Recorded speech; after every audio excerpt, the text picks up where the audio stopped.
समिति की बैठक थी और मंडल स्तर तक के कार्यकर्ता हमारे आए थे और आज तीसरी बार देश के प्रधानमंत्री के नेतृत्व में सरकार बनी है और हर कार्यकर्ताओं का मेहनत, सभी जनताओं का आशीर्वाद का अभिनंदन था और उनके इन कार्यकर्ताओं के माध्यम से हर गांव के बूथ पर बैठने वाले कार्यकर्ताओं का अभिनंदन रखा गया। 25 चुनाव को लेकर भी कोई लक्ष्य रखा गया है? 25 के चुनाव में 25 सीट से नीचे राजद को रखना हमारा लक्ष्य है। 25 से ऊपर वो नहीं जाएगा, यह संकल्प है। प्रीवियसली भी हमने देखा था कि 2 नए स्कूलों का उद्घाटन किया गया था, उसको लेकर आपसे पहले जानना चाहेंगे। देखिए, आम आदमी पार्टी और माननीय मुख्यमंत्री अरविंद केजरीवाल जी ने हमेशा से शिक्षा को प्राथमिकता दी है। उनका मानना है हर बच्चे का शिक्षा का अधिकार है और दिल्ली सरकार में आपने देखा एक ऐसा एजुकेशन मॉडल जो है आम आदमी पार्टी ने दिया जिसकी चर्चा पूरे देश में नहीं बल्कि पूरे विश्व में रही है। अब नगर निगम में भी हमारी सरकार है और 1500 से ज्यादा स्कूल हैं नगर निगम के। पिछले 15 साल बीजेपी रही और जो हाल स्कूल के हैं वो आप देख सकते हैं कितने खराब रहे। अब जब से हमारी सरकार आई है, पिछले साल हमने 2 स्कूलों का उद्घाटन किया। पहला बवाना में जो नरेला जोन में आता है, दूसरा विष्णु गार्डन में जो वेस्ट जोन में है। अब एक तीसरा स्कूल जो तैयार है अशोक विहार में जो केशवपुरम जोन में आता है। अब आने वाले हफ्ते 10 दिन में हम इसका भी उद्घाटन करने वाले हैं और इस स्कूल में हर तरह की सुविधा दी गई है। 14 क्लासरूम है, लाइब्रेरी है, स्पोर्ट्स रूम है और लैब है। हर तरह की वो सुविधा बच्चे को दी जाएगी जो एक प्राइवेट स्कूल में भी दी जाती है। 90 विधानसभा सीटों पे तैयारी कर रही है, मजबूती से तैयारी कर रही है, हर बूथ पे तैयारी कर रही है। आज हमने इसको लॉन्च भी किया है। यहाँ पे हरियाणा के लाल अरविंद केजरीवाल को अब हरियाणा की जनता चाहती है और वो चाहती है कि हम जो बदलाव जनसंवाद कर रहे हैं इसके माध्यम से जो लोगों से बात कर रहे हैं, हर व्यक्ति चाहता है कि हरियाणा में अब 24 घंटे बिजली मिलनी चाहिए दिल्ली और पंजाब की तरह, 24 घंटे पानी मिलना चाहिए दिल्ली और पंजाब की तरह, हर बच्चे को रोजगार मिलना चाहिए, नशे पे लगाम लगनी चाहिए। अपराध जो आए दिन गोलियां चलाई जाती हैं, मर्डर हो जाता है तो पुलिस को भी गोलियां लगे, इस पे लगाम लगनी चाहिए। अब हरियाणा बदलना चाहिए। अब एक और जो लाडका भाई योजना आई है, जिस तरह से मुख्यमंत्री ने कहा, देखिए लाडला भाई, लाडले पिताजी, लाडले माताजी, ये सब ऑफर जो है ये अभी जो चुनाव होगा विधानसभा का इसलिए ऑफर है। ये सरकार की तिजोरी में पैसा नहीं है। 8 लाख करोड़ का कर्जा महाराष्ट्र सरकार के ऊपर है और लोकसभा चुनाव हारने के बाद, बुरी तरह से हारने के बाद, ये शिंदे, फडणवीस, अजित पवार, ये जो टोली है उनको लाडली बहन, लाडला भाई ये सब याद आए हैं। देखो, लाडली बहन को 1500 रुपये आप दे रहे हो और जो 12th पास लाडला भाई है उसको कितना 6000, जो ग्रेजुएट भाई है उसको 10,000। सबसे ज्यादा जरूरत तो लाडली बहन को है, वो घर चला रही है और ये सब भाई, छोटा भाई, बड़ा भाई बेरोजगार बैठे हैं महाराष्ट्र में। तो लाडली बहन को 10,000 रुपया दीजिए घर चलाने को, दीजिए ना। आपके पास इतनी उदारता है दिल में तो आप लाडली बहन को अकाउंट में 10,000 रुपया दीजिए। लेकिन आप ये चुनाव का जो जुमला कर रहे हैं उससे लोगों को पूरा पता चल रहा है कि ये चुनाव के बाद ये आपका उपलक्ष्य पे ताजियों की निकलने का क्रम, करबला तक जाने की प्रक्रियाएं सारी की सारी चल रही हैं। सभी जगह पर हमारे मजिस्ट्रेट, पुलिस अधिकारी भ्रमणशील हैं। जो ताजियादार हैं, जो हमारे मौजूद जो सम्रांत लोग हैं, उनसे संवाद किया गया है और सभी व्यवस्थाएं हैं। आगामी सावन झूला मेला के परिप्रेक्ष्य में जो भी व्यवस्थाएं पुलिस प्रशासन को मिलकर करनी है सभी विभागों के साथ में, उसकी आरंभिक तैयारियां पूरी कर ली गई हैं।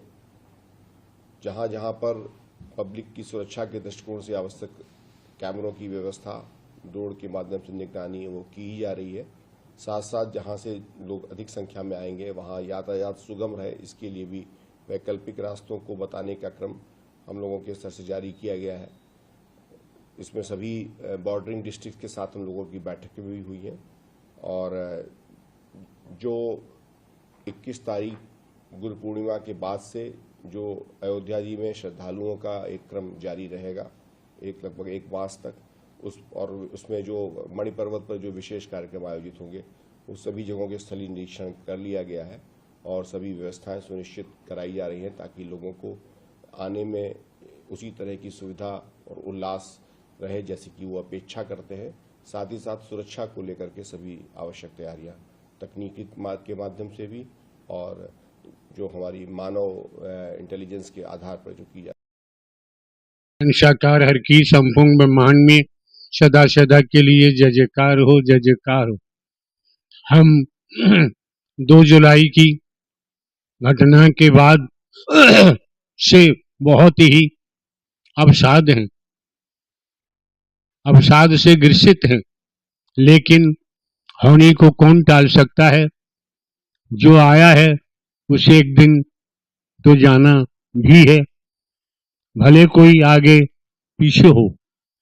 हमारे वकील डॉक्टर AP सिंह जी एवं हमें भी जैसा प्रत्यक्षदर्शियों ने विषैला स्प्रे के बारे में बताया, यह पूर्णतया सत्य है कि कोई न कोई साजिश जरूर हुई है।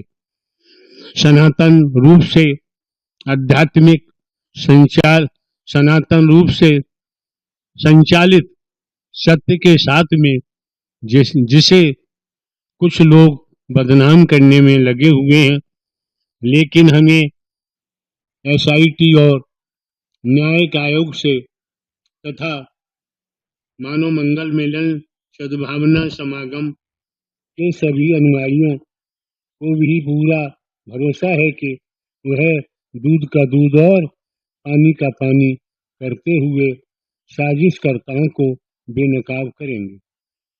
हमने वकील डॉक्टर AP सिंह जी के माध्यम से कमेटी के महापुरुषों से भी ये विनती की थी कि दिवंगत आत्माओं के परिजनों और इलाजरत घायलों के साथ जीवन पर्यंत तन धन से खड़े रहने की, जिसको सभी महापुरुषों ने अपनी अपनी सामर्थ्य अनुसार मानना भी शुरू कर दिया है और हम उन्हें धन्यवाद प्रेषित करते हैं। अभी हम चिकित्सकों के परामर्श के अनुसार स्वास्थ्य लाभ के लिए अपनी जन्मभूमि निज प्रवास बहादुर नगर में हैं। सभी महामंत्र का सहारा न छोड़ें। वर्तमान कठिन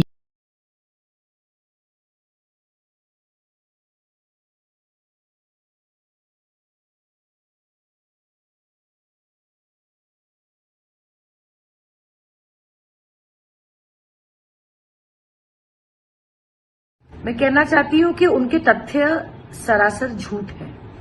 पहली बात तो 1952 में वो कह रहे कि सिर्फ 12% मुसलमान थे और आज की डेट पे 40% हो गया है असम में।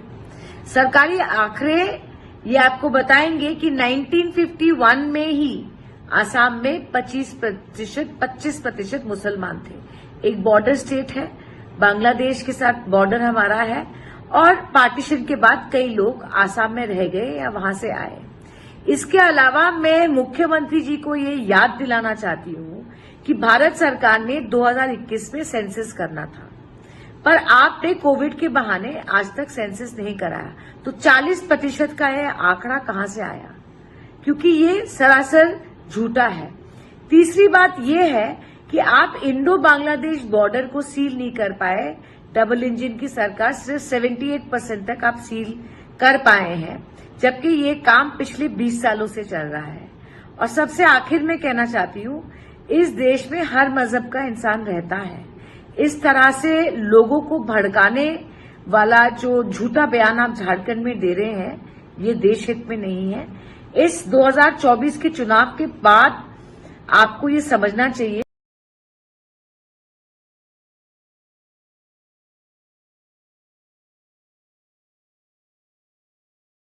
के राष्ट्रपति पद के उम्मीदवार श्री डोनाल्ड ट्रंप, जो पूर्व राष्ट्रपति भी हैं, जानलेवा हमला हुआ।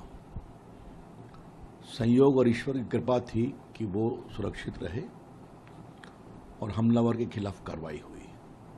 लोकतंत्र में ये नहीं होना चाहिए। विरोध का अधिकार है, विरोध ऐसा जिससे हिंसा पनपे और नेता को टारगेट किया जाए, ये उचित नहीं है। आज एक बड़े सम्मानीय समाचार पत्र में उत्तर प्रदेश के पूर्व डीजीपी श्री विक्रम सिंह ने एक लेख लिखा है कि भारत के प्रधानमंत्री नरेंद्र मोदी जी को जिस प्रकार से टारगेट किया जाता है, उससे हिंसा बढ़ सकती है उनके ऊपर, यह आशंका है। और इसके प्रमाण भी हैं। इसी पटना में 13 में उनके ऊपर जानलेवा हमला हुआ था, लगभग 6 लोग मारे गए थे, दर्जनों घायल हुए। लोअर कोर्ट से कन्विक्शन हो गया, हाई कोर्ट में अपील की सुनवाई चल रही है। पंजाब में वो गए थे तो उनका रूट बदला गया था, आपको याद होगा। राहुल गांधी भी कई बार बहुत गैर जिम्मेदाराना टिप्पणी करते हैं कि युवा लोग उनको घर से बाहर नहीं निकलने देंगे। लोकतंत्र में विरोध करें, वो आपका अधिकार है, लेकिन उसमें एक मर्यादा और सीमा होनी चाहिए ताकि किसी नेता को हिंसक उत्तेजना के लिए टारगेट नहीं किया जाए। उत्तर प्रदेश के पूर्व डीजीपी ने एक बहुत ही महत्वपूर्ण सावधानी बरतने को कहा है। ये बहुत सामयिक है और भारत का लोकतंत्र जब 75 वर्ष से अधिक हो गया तो आप जीते और हारे ही तो लोकतंत्र है, जनता मालिक है। लेकिन नरेंद्र मोदी ऐसे दुनिया के सबसे लोकप्रिय नेता पर उत्तेजना से भरी टिप्पणी करके हम हिंसक तत्वों को प्रोत्साहित न करें, ये उनका एक विनम्र प्रार्थना की है उन्होंने, और बहुत ही अच्छा है, सामयिक है। और राष्ट्रपति ट्रंप पर हमले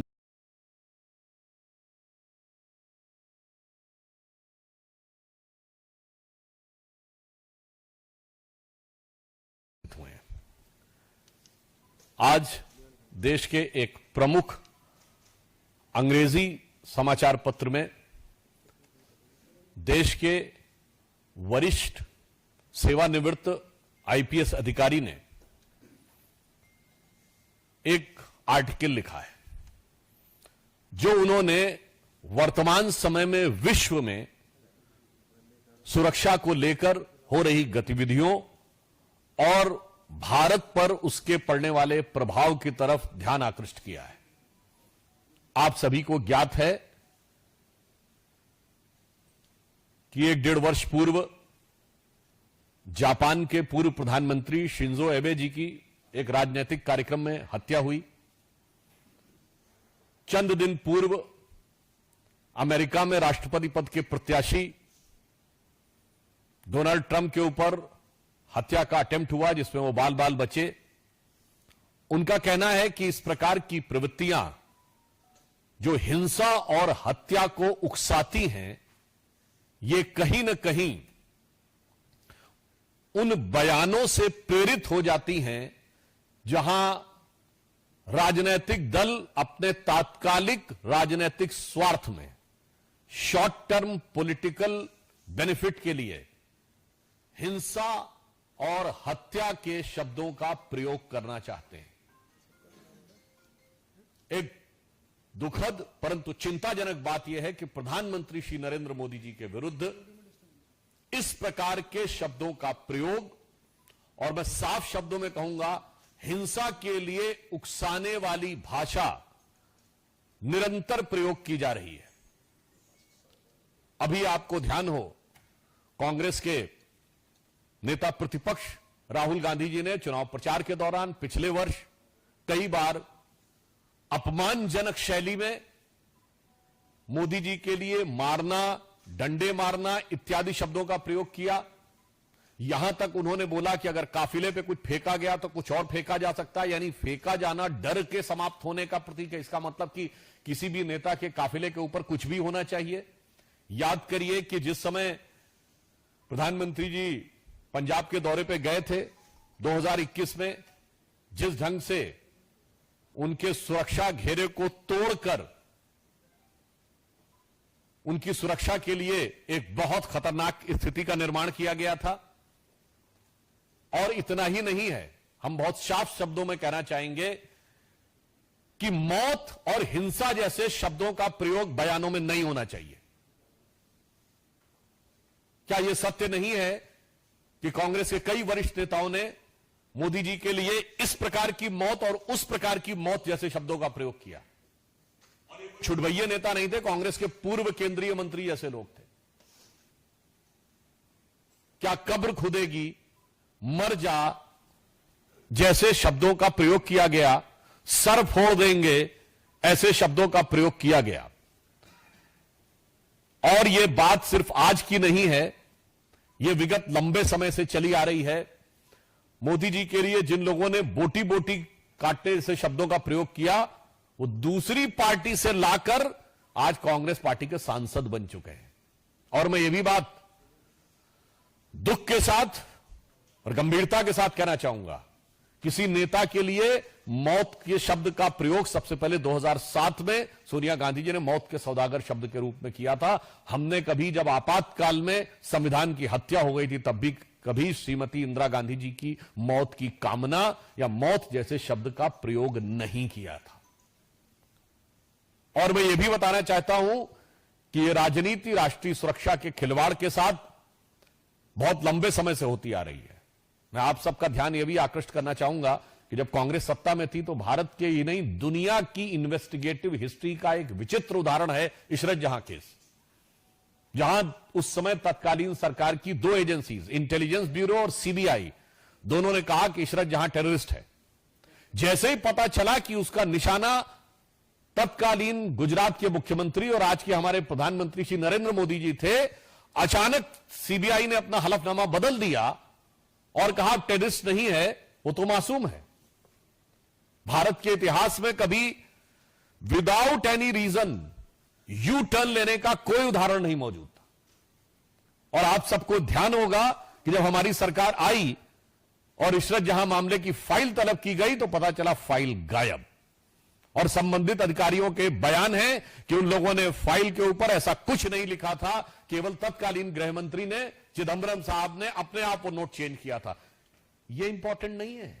उससे बड़ी बात यह है कि सीबीआई ने अपना स्टैंड चेंज कर दिया था मगर आईबी ने स्टैंड चेंज नहीं किया था। यानी आईबी पहले भी मान रही थी कि इशरत जहां टेररिस्ट है और बाद में भी मान रही थी इशरत जहां टेररिस्ट है। सीबीआई पहले मान रही थी टेररिस्ट है मगर बाद में कहने लगी नहीं है। अर्थात दुनिया के इतिहास का इकलौता उदाहरण जहां एक ही सरकार की दो एजेंसीज एक दूसरे के खिलाफ खड़ी हैं। एक एजेंसी कह रही है कि टेररिस्ट है अमुक व्यक्ति, एक करे नहीं। क्यों? चूंकि प्रधानमंत्री श्री नरेंद्र मोदी जी की हत्या के इरादे से जाते हुए किसी टेररिस्ट को बचाव देने के लिए, कवर फायर देने के लिए किस सीमा तक जाया जा सकता है, यह उसका दुखद उदाहरण है। आप सबको याद हो 24 अक्टूबर 2013 को पटना की रैली में सीरियल ब्लास्ट हुए। कांग्रेस की केंद्र में सरकार थी। मैं पूछना चाहता हूं क्या सुरक्षा व्यवस्था थी? नरेंद्र मोदी जी को Z+ सिक्योरिटी थी और उसी सभा में हमारे तत्कालीन राष्ट्रीय अध्यक्ष और वर्तमान रक्षा मंत्री राजनाथ सिंह जी भी थे, उनके पास भी Z+ सिक्योरिटी थी सेंट्रल गवर्नमेंट की। दो नेता जिनके पास Z+ सिक्योरिटी हो सेंट्रल गवर्नमेंट की, और उसके लिए केंद्रीय सरकार ने क्या व्यवस्था की थी। इसलिए सुरक्षा और नेताओं की जान की कीमत पर राजनीति होनी चाहिए। इसके उलट हम बताते हैं, राहुल गांधी जी की यात्रा निकली, उनके बाद भी Z+ सिक्योरिटी है। कश्मीर में आप सब ने देखा कि कितने मधुर मनोभावों के साथ भैया और बहन बर्फ के गोलों के साथ खेल रहे थे उस संवेदनशील जगह पे। केंद्र सरकार ने व्यवस्था सुनिश्चित की। मणिपुर जैसी जगह पे जहां इतना संवेदनशील है, उनकी यात्रा निकली और पूरा रूट सैनिटाइज करना और सारी व्यवस्था सुनिश्चित की गई। इसलिए मैं कहना चाहता हूं कि भारत की राजनीति में राजनीति अपनी जगह है, नेताओं के साथ प्रतिस्पर्धा अपनी जगह है, मगर प्रधानमंत्री श्री नरेंद्र मोदी जी के विरुद्ध जो राहुल गांधी जी ने शब्द बोला था संसद में, मैं याद दिलाना चाहता हूं, हिंसा हिंसा हिंसा, हत्या हत्या हत्या जैसे शब्दों का प्रयोग बंद होना चाहिए। दुनिया में इसके उदाहरण दिख रहे हैं, भारत में इसके परिणाम खतरनाक हो सकते हैं यदि आप लोकसभा में नेता प्रतिपक्ष बने हैं। वैसे तो आप सबने सुना होगा जीत का जश्न होता है, जीत का उत्साह, मगर यहां हार का उत्साह है। तो उस हार के उत्साह में मैं कहूंगा, उत्साह से उच्छृंखलता, उच्छृंखलता से उद्दंडता की तरफ मत जाइए, परिपक्वता का प्रदर्शन करिए। इसलिए मैं पुनः जहां से मैंने प्रारंभ किया था वहीं पे सभी राजनीतिक दलों से आग्रह करता हूं कि हिंसा और हत्या जैसे शब्दों का प्रयोग, किसी के प्रति आक्रमण, मारना, पीटना, कब्र खुदेगी जैसे शब्द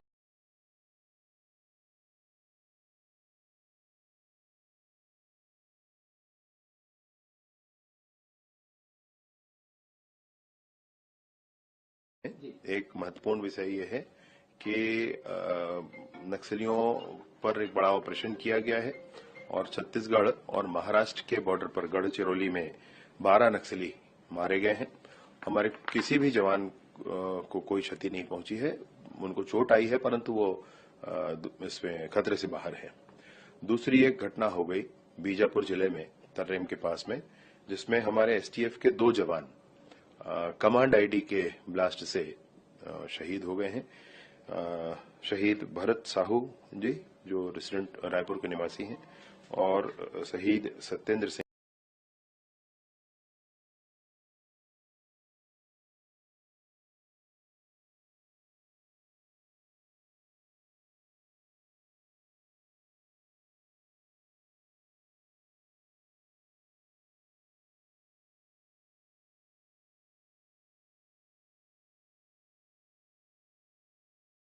गुजरात एटीएस के अधिकारियों को इंफॉर्मेशन मिली थी कि एक एमडी ड्रग बनाने वाली फैक्ट्री का प्लांटेशन हुआ है और वहां पे मैन्युफैक्चरिंग किया जा रहा है। वो माहिती के आधार पे 2 इंस्पेक्टर सीएच पनारा और वीएन वाघेला की दोनों को टीम बनाई गई। इसमें 3 सब इंस्पेक्टर रखे गए और उसके बाद गुजरात एटीएस की ओर से ये जो इंफॉर्मेशन वाली जगह है सूरत रूरल में, वहां पे रेड किया गया और वहां से 4 किलो हार्ड फॉर्म और 31 किलो लिक्विड फॉर्म में एमडी सीज किया गया। उसमें 3 एक्यूज को अरेस्ट किया गया, 2 एक्यूज को अरेस्ट किया गया है और 1 एक्यूज को डिटेन किया गया है। जो एक्यूज है सुनील नारायण यादव, वो वापी का रहने वाला है और विजय गजेरा जो है वो सूरत का रहने वाला है और हरीश कुराट है वो जूनागढ़ का रहने वाला है। उन्होंने जो मैन्युफैक्चरिंग किया था उसमें से 4 केजी जितना एक सलीम सैयद करके जो एक्यूज्ड है मुंबई का, उसको भेजा गया है। अभी इनकी तफ्तीश में एक टीम और भी गई हुई है और टोटल मिला के एटीएस ने 51 करोड़ रुपए का ड्रग सीज किया। सर, ये कितने समय से चल रही थी और इसका मास्टरमाइंड कौन है? उसका मास्टरमाइंड ड्रग मैन्युफैक्चरिंग ने जो आइडिया दिया है वो सुनील राजनारायण यादव ने दिया था। उसके साथ जो विजय गजेरा है वो इलेक्ट्रिक इंजीनियर है। उन्होंने दोनों ने मिला के एक प्लान बनाया था और उसका साथी एक और भी है जो हरीश कोराट करके है, वो जूनागढ़ से है, इनका पार्टनर था। ये तीनों ने मिलकर एक प्लान बनाया और मैन्युफैक्चरिंग करना शुरू किया। इसमें इन आरोपियों की क्या क्या भूमिका है? सुनील राजनारायण यादव जो है उसको रॉ मटेरियल लाना और उसको फाइनल प्रोडक्ट होने के बाद सेल करना, ये काम सुनील राजनारायण यादव का था। और जो विजय गजेरा है, विजय गजेरा को मैन्युफैक्चरिंग करना था, किस तरह से वो बनता है वो बनाने का आइडिया इनका रहता। सर, इन आरोपियों की कोई क्रिमिनल हिस्ट्री है सर? अभी एटीएस इसका इन्वेस्टिगेशन कर रही है, जो भी इंफॉर्मेशन मिलेगा आपको बताया जाएगा। सर, फैक्ट्री कहाँ पे चल रहा है और किस तरह से फैक्ट्री बनी? ये फैक्ट्री एक सूरत रूरल में करेली गांव है, उसके आउटसाइड में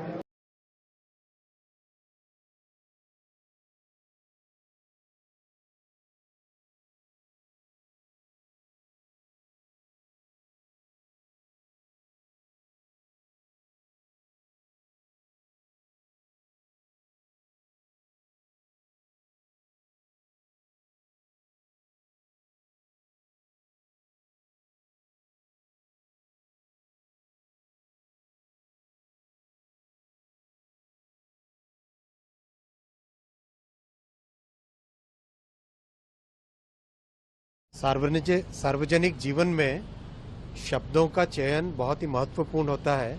आज विपक्ष जिस तरह के शब्दों का चयन माननीय प्रधानमंत्री श्री नरेंद्र मोदी जी के लिए कर रहा है वो बहुत ही चिंताजनक है। हिंसा, हत्या, इस तरह के शब्दों का प्रयोग करना, इसका एक डायरेक्ट रिजल्ट आता है समाज में, एक बहुत अननेसेसरी उसका एक तनाव पैदा होता है। जैसा कि आज एक आईपीएस ऑफिसर ने लिखा, उसका एक साइकोलॉजिकल इम्पैक्ट।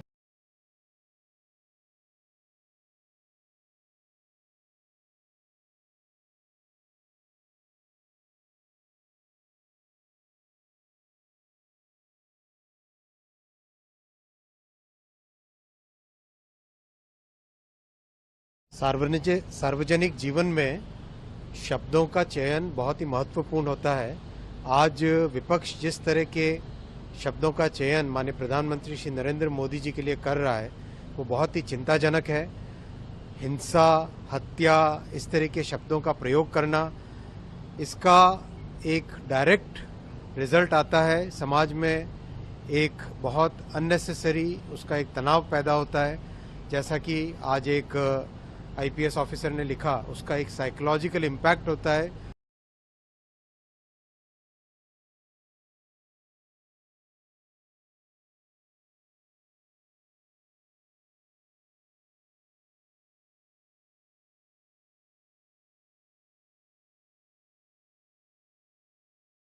आपको कि 16 तारीख को लैंडस्लाइड एक यहाँ हुआ था एनएच पे, तो हमको सूचना मिली कि यहाँ पर लैंडस्लाइड हुआ है और 6 से 7 लोगों के मिसिंग होने की संभावना है।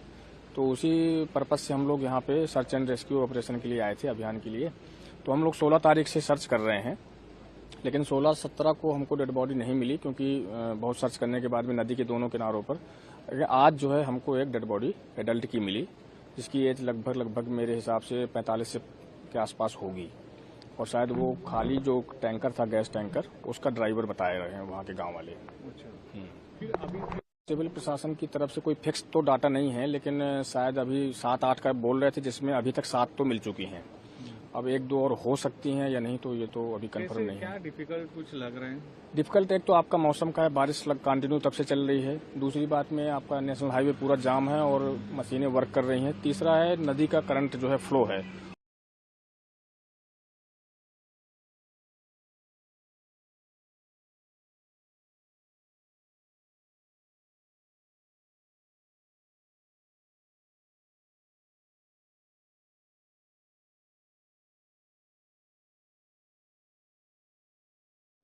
जो तैयारियां की जा रही है आपके द्वारा, उसके अंदर जो ठेली वाले हैं, ढाबे वाले हैं, उनको चिन्हित करके उन पे कुछ नाम की वो की जा रही है। इस बार क्या पूरा मामला है और आप लोगों के द्वारा क्या आदेश दिया?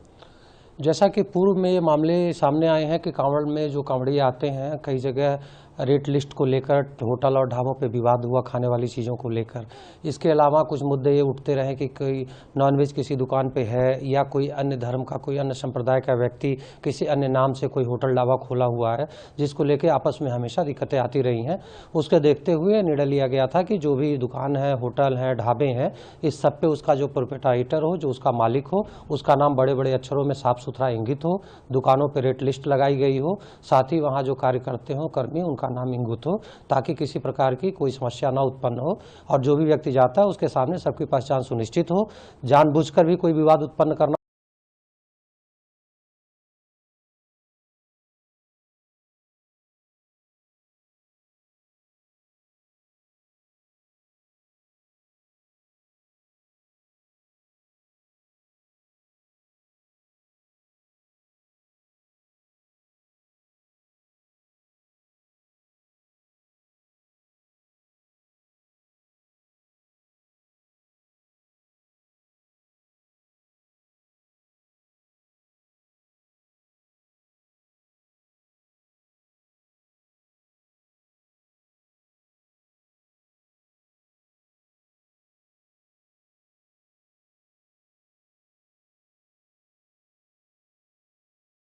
योजना, प्रधानमंत्री जीवन ज्योति बीमा योजना वगैरह सहित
उत्तर गढ़चिरौली का जो कैडर था उसे मार गिराया एनकाउंटर में, क्या कहेंगे? कल जो हमने एक बड़ी मुठभेड़ में 12 सशस्त्र माओवादियों को मार गिराया है, उसमें हमने सभी डेड बॉडीज की शिनाख्त की है और उसमें टीपागढ़ दलम के 5 सदस्य और चातगांव कसनसुर दलम के 7 सदस्य, उसमें 3 डिविजनल कमेटी मेंबर रैंक के 3 सदस्य हैं और 4 एरिया कमेटी मेंबर रैंक के सदस्य हैं।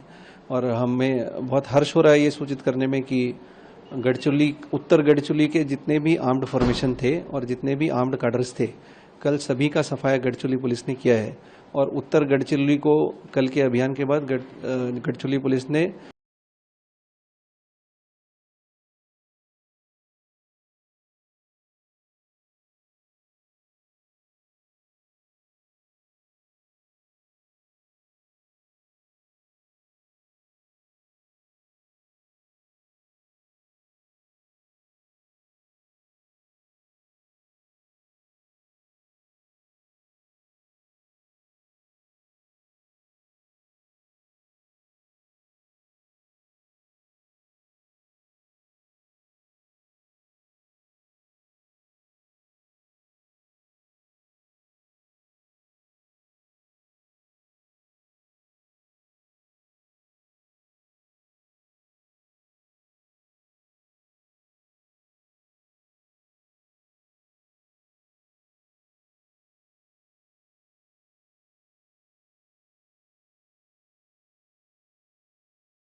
...2024 का 18 जुलाई से 31 अगस्त 2024 तक का पुनः अभियान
पंद्रह और 16 का जो रात्रि माननीय पूर्व मंत्री मुकेश सहनी सर का जो पिताजी जितन सहनी जी का जो क्या हुआ उसे करने का हम लोग खुलासा कर रहे हैं। इसमें एक गिरफ्तारी हुआ है, उनका नाम है मोहम्मद काजिम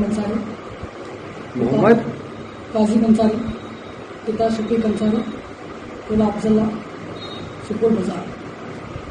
तो इनका मोटिव है जो इन्होंने 2022 1 लाख रुपए सूद लिया था, ब्याज लिया था और 2023 में 50,000 ब्याज लिया था। टोटल 1,50,000 4% इंटरेस्ट के हिसाब से